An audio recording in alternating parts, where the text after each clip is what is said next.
So we have minion, or we could do like we'll do like 2 cost followers, right? And we could do Shadow Isle, Bandle City first. So, all right, the first thing that came to my mind was actually not a 2 cost. It was a 1 cost. It was Hapless Aristocrat, right? With minion.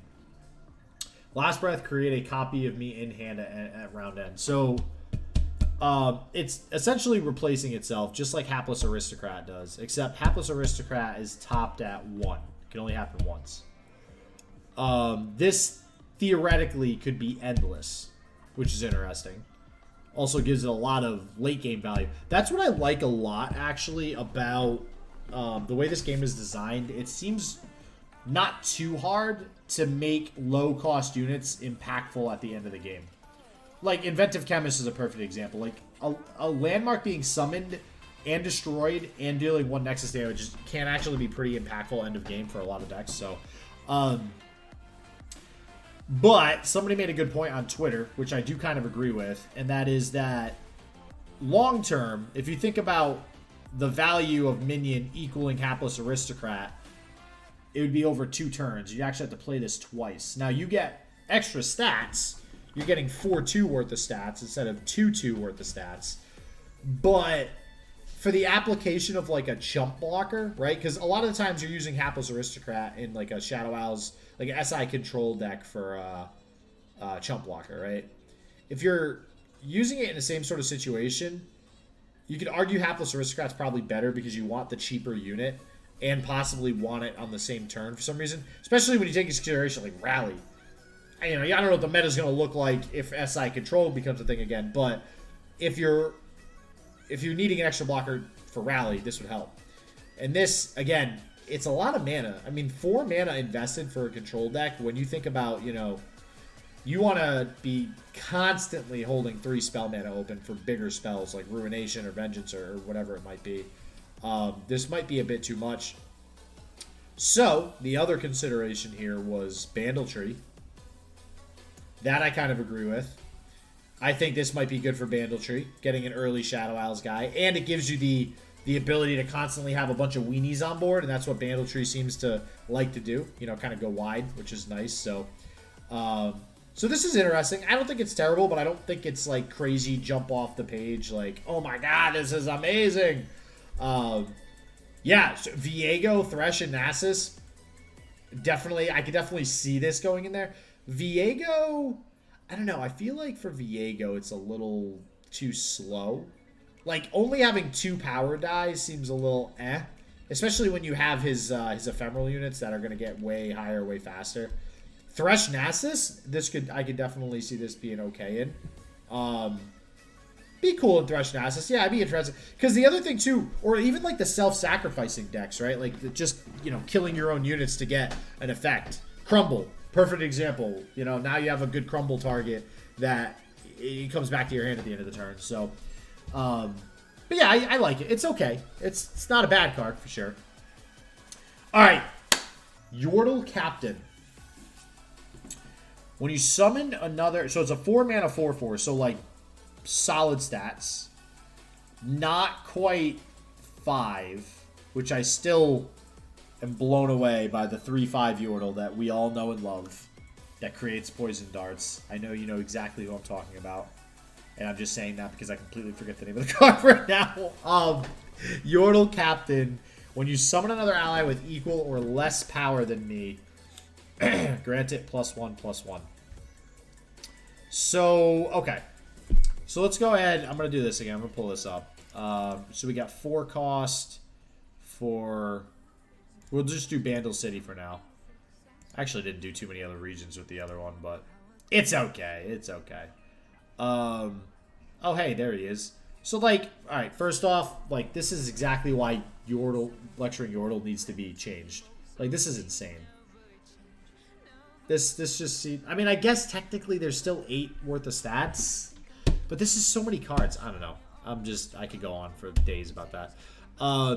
So generally speaking, the stats are good on Yordle Captain, right? They're better than most of the other options for Bandle City. Let's go through some of the other regions. right? Or let's do like, I'm gonna do one by one. Noxus, there's... Okay, well, Noxus, obviously, you know, you get something like Crimson. I had, by the way, never understood why Crimson Awakener was not really that good. I mean, it's a freaking 5/5, man. I don't know. One day, I'm telling you, that card's going to be good. And actually, I'm trying to think of, like, Bilgewater. Maybe it would be played in Bilgewater. I'm not sure. I'm trying to think of what regions it would actually be played in as well.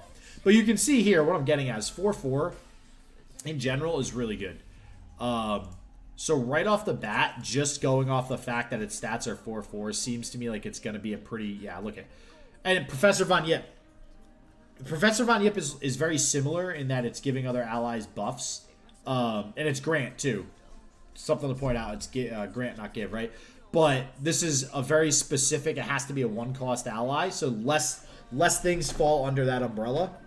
But it's a greater payoff, right? There's more things that fall under the umbrella of just something with less power. Basically anything, what is it, less than or equal or less? Okay, so anything 4 or less power. That's a lot of units in all reality. Especially if it's a Bandle Tree deck, right? Just throwing that out there. Or something with a lot of dinky units. But the payoff isn't as good. It's +1/+1. Professor Von Yip never really got played. I don't see any reason why Yordle Captain is going to get played, to be honest with you. I'm just throwing that out there. Again, don't necessarily think it's a terrible card. Just like Von Yip, I don't think is a terrible card. But the archetype just never really took off. And I don't know. Maybe some sort of Bandle Swarm deck starts to take off a little bit with this. But I don't think it's ever going to get realized. Just like the 1-cost deck never got realized. Just going through some other 4 costs here. Like Mage Seeker and Cider. This is why the Mage Seekers are so good. I mean, he's base 4/4 is already good. You play 6... I mean, this is why this card keeps getting experimented with, right? Because he can be a 6/6. All right. So, all right. If we're rating, we go like on a 10, scale of 10. Minion, I'd give like a 5. Yordle Captain, I'd give like... I'll give Minion a 6, Yordle Captain a 4. Let's go with that. Minion a 6, Mortal Captain a 4. Not crazy about Yordle Captain. Grumbleslug. All right. Grumbleslug. All right. I'm trying to think of some cards. So we just had a nerf to good old Stone Stackers. Where the hell are you? Where are you? So we just had this nerfed so that it doesn't have tough. Or, well, sorry. It was a 2/2 with tough and impact. Now it's a 2/3 with impact. I think impact and a tune, I mean...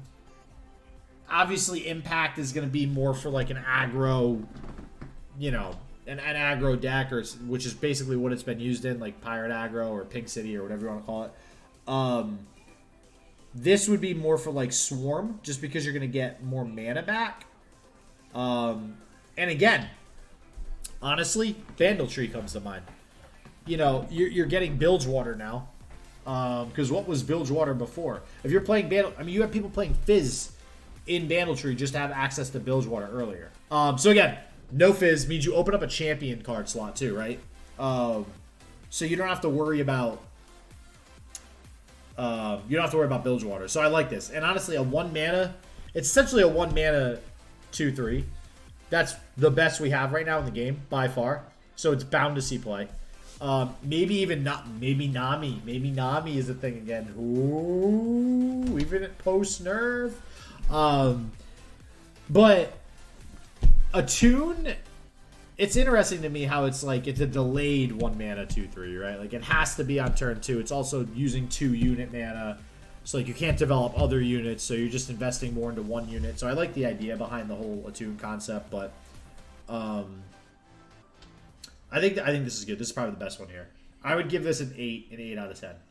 I think Grumbleslug will see play. I think this and Minion possibly could even go into Bandle Tree. This for sure I think will be in Bandle Tree, Grumbleslug. But yeah, I'm soup for these. I'm soup for this new set.